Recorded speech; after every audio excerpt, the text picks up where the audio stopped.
Welcome back to the shop, everyone. Sorry, it's been a long time since I posted. I've been busy with a lot of shop stuff, infrastructure upgrade, house projects, the usual things. Wasn't entirely sure if I was going to make a video, but here we are today, working on another project to hopefully get the truck more functional. Here are all the parts that we are going to try to install on the truck.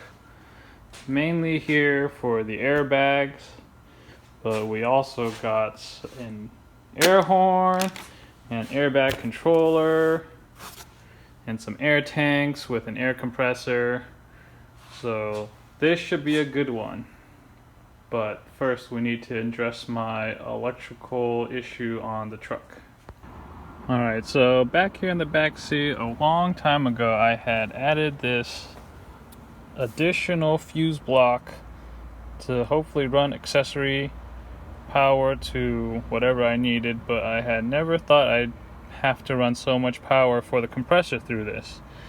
And to get the proper wire all the way back here from the battery is quite the length. With the wire gauge, I'm not interested in acquiring. So instead, I was thinking of relocating this to somewhere inside the engine bay, and there just happens to be a nice void over there.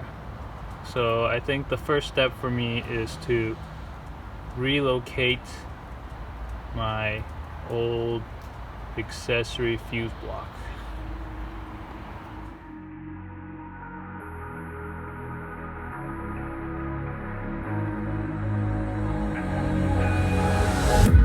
Can you feel it wrapped around your soul with no control? You can't breathe when you're drowning underwater. There's so much water. I'll run, I'll hide. Darkness always clouds my mind. When I look behind, it's moving closer every time.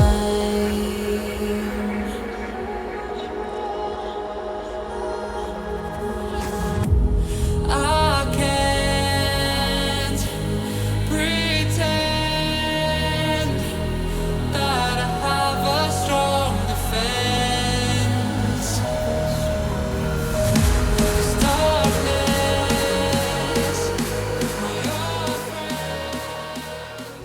Okay, it's a new day now. This might take multiple days, but I finally got this in, and then I was planning on rerunning all of this wire that was originally connected to it, but decided maybe this wasn't the best idea. So we're gonna start by mounting all the hardware. One of the air tank is off the powder coat, so that will be back soon, but it has the same mounting pattern and same dimension as this, so I can use this as a reference. So we have airbags to mount. These are known. I know exactly where they're supposed to go, so we could do this first. We have an air compressor, 2 air tanks, some horns that I don't know where they're going to go yet, and the module to control the airbags. We'll probably revisit this later. So we're going to start by mounting these first.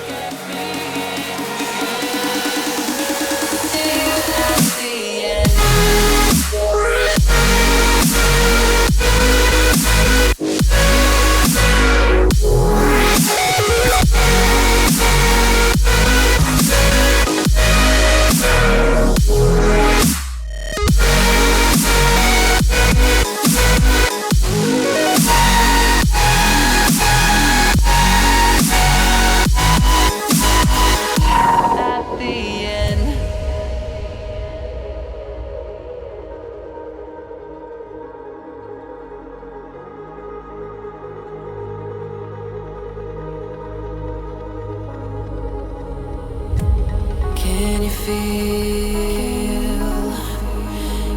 wrapped around your soul with no control.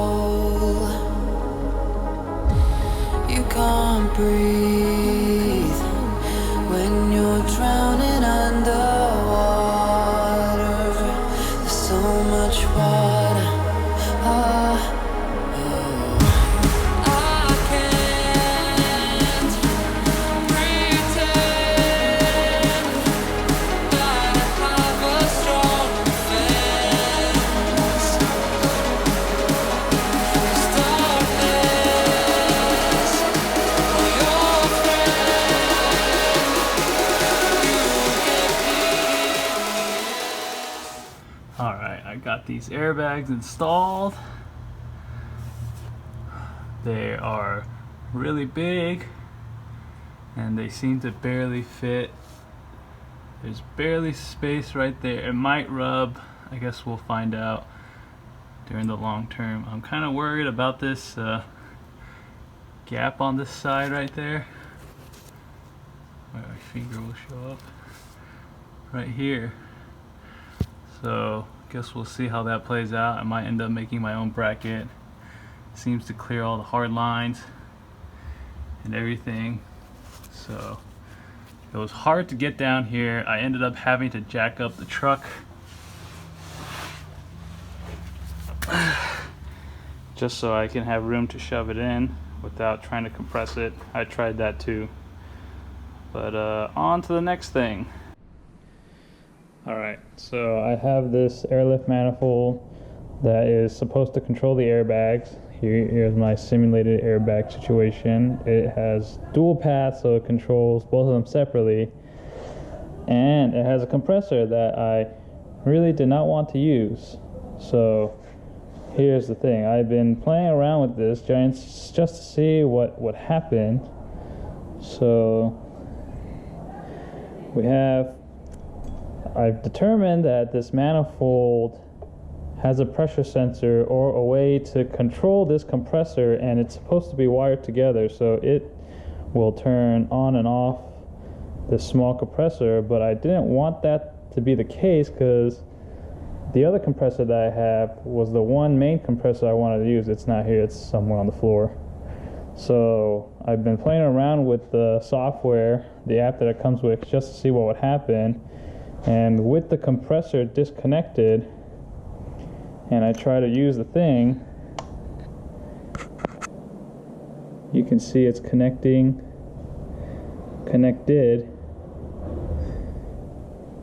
and it should complain that the compressor is not drawing any power.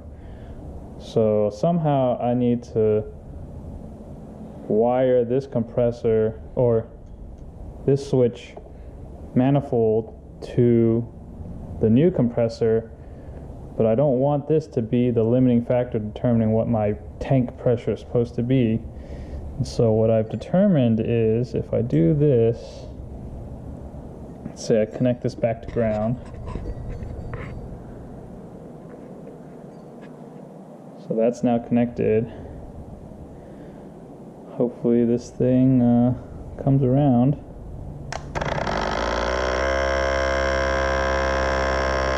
There you go. Now it turns back on, but it won't complain if I have another path to ground. Well, maybe it does complain. This is an old error.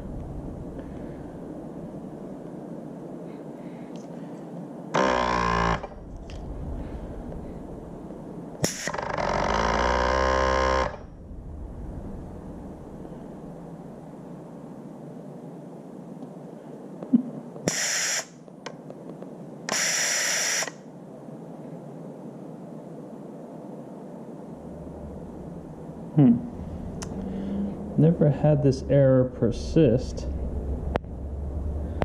Give me a second. Alright, I don't know why it kept that error on, but my thought is still disassemble this, just keep the manifold, have this plumbed to the tank, and use this wiring loom to power the new compressor. but have a separate path to ground so I can let the compressor keep running until it reaches the shutoff or pressure switch of the tank, which I have right here.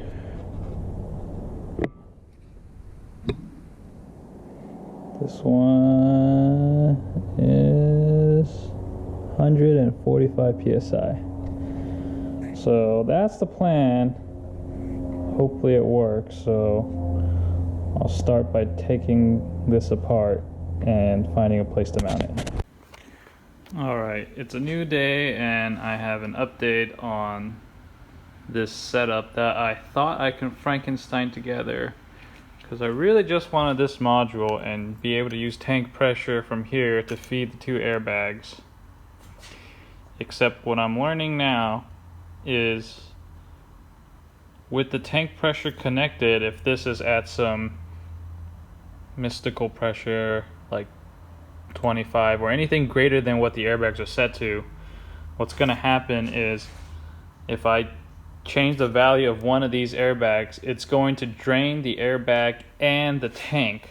So the solenoid in here that controls each line are tied to the tank pressure as well. So if I bleed one airbag, it's going to bleed the airbag and the tank, or vice versa with the other side. So this module does not isolate the tank pressure from the rest of the two airbags.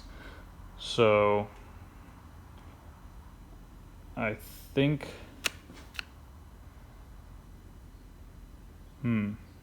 so I couldn't put a check valve here either because it'll continue to drain this way, and if I put a check valve that way, then it wouldn't make sense because I wouldn't be able to fill it.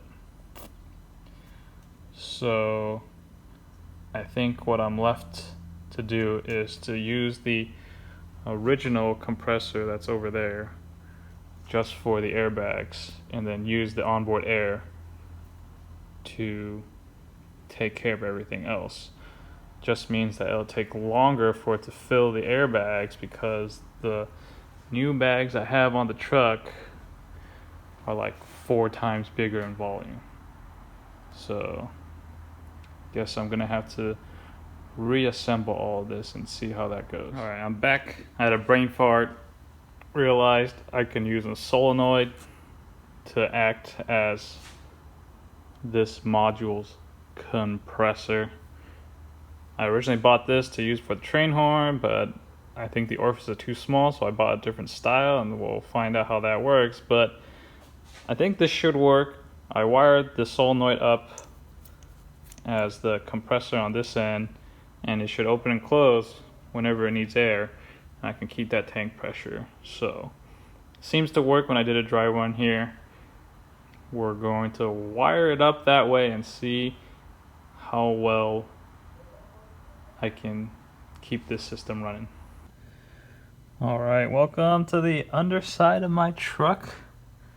This is the driver's side where I think I'm going to mount this air tank.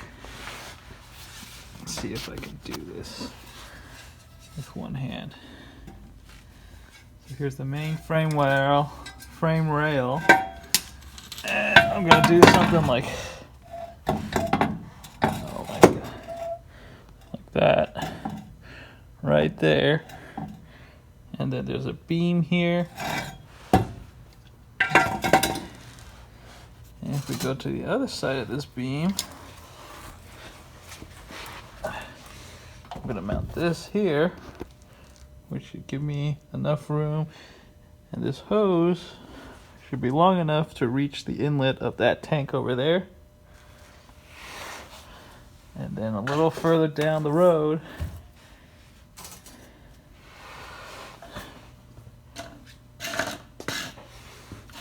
I'm gonna mount this right there, somewhere right there. And if I have the room,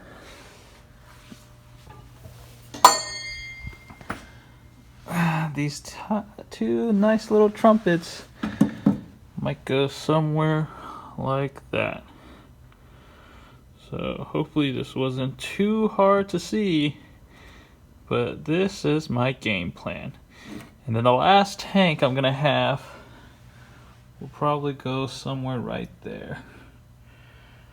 Though it's starting to look like maybe not. I need to make a bracket for that thing, so it'll still probably go right there.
Alright, that took forever.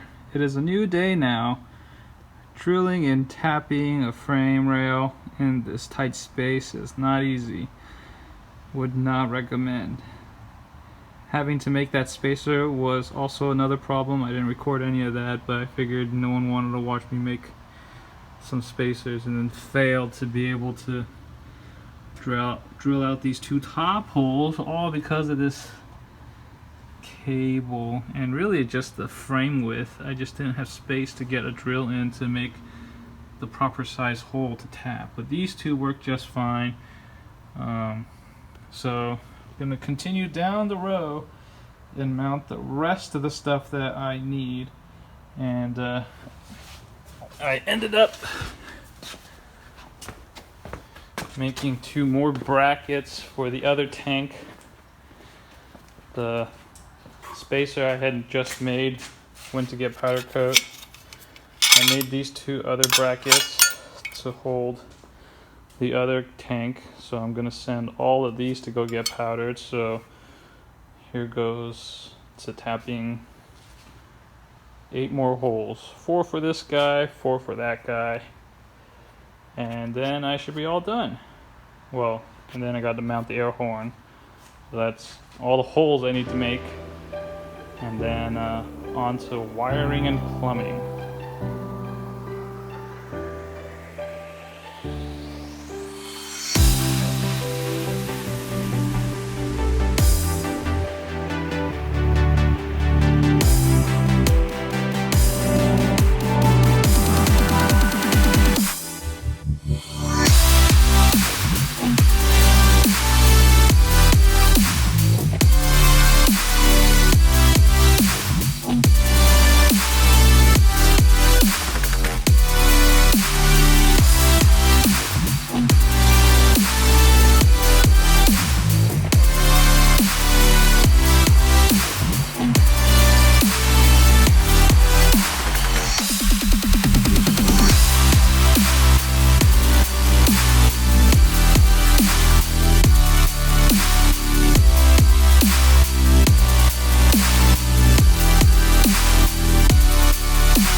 that actually went way better than expected. Having the right pattern actually helps a lot, and picking smaller hardware sizes where all the drill bits and tab will fit in this confined space also helped. And I also mounted this right here. God, I can't see anything. Mounted the controller onto my step bracket, and I need to mount the horn, but where I want to put it on this side,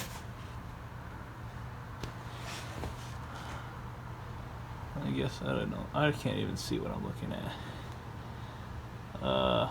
Basically my riv nut tool does not fit in here, so I ordered a new one and it's on the way, so probably won't show me mounting it, but you'll see where I end up putting it when I get it installed.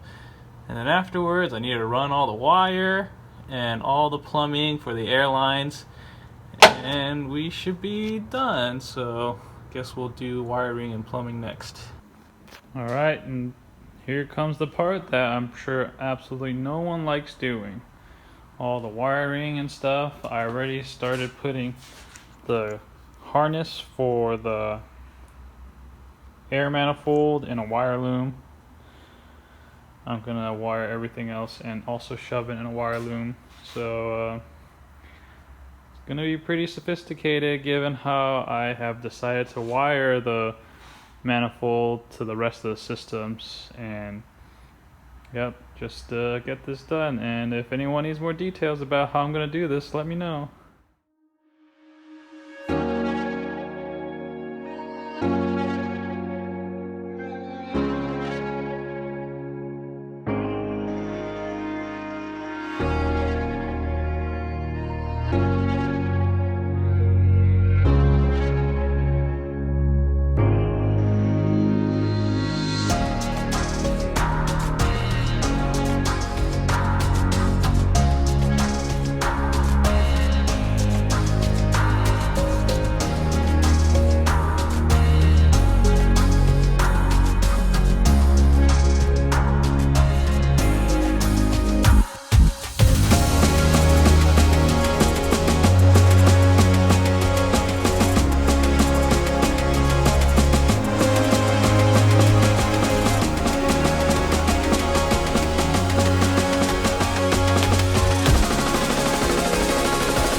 I got as far as running the wire into this cap section, so I still need to rip haul this apart to get over there. But while I am doing all this wiring, guess this will be a bonus mod. I used to have strobe lights on this truck, hence this hole here, but they don't seem to work anymore. Wirings are probably done pretty badly, and the product itself, I guess, doesn't work very well in the long term. I used to wire strobe lights, so I think it's time to replace them with something that does work. I already took the liberty to take this one out from the driver's side. I can't figure out what's wrong, but only one color would flash and not the other. So here's a new one. And I guess we're gonna go ahead and replace the ones that don't work and rewire the whole thing while I am pretty much rewiring everything else.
what the best way to show you this is, but I got a lot done.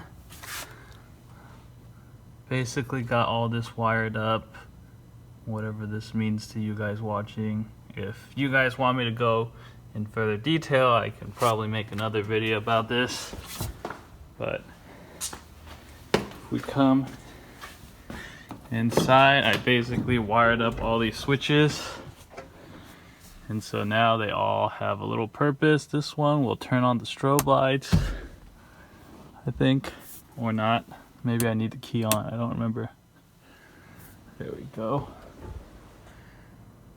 Turns on the strobe lights. I thought the other direction would also turn the strobe lights on.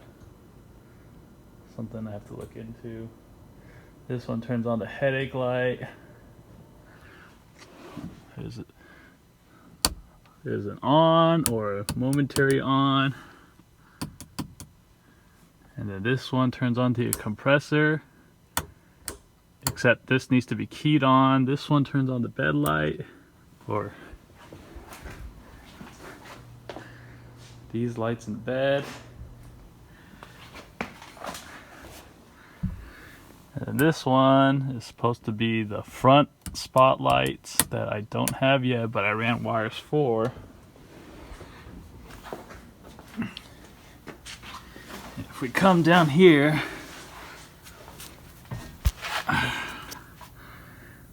we have your air tank connected to the compressor, and another air tank that feeds this airbag manifold over here, and the train horn, whatever you guys may see from here. I also ran some connectors to have some quick disconnect air wherever it be up here, up there. And I ran one all the way to the front too. I don't have a good way of mounting these things yet. I do plan on making a bumper of some sort that would have them in there, but for now they're just kind of hanging around. But that's about it. If I turn the key on,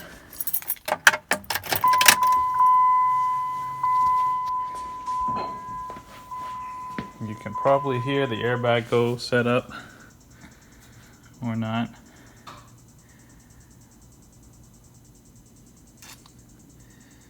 Okay, maybe it's already at 5 psi, but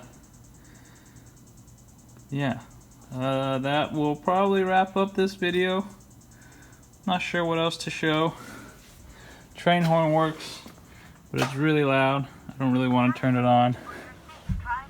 And this switch now will work with the key on, which turns on the compressor. So that's about all I got for you this time.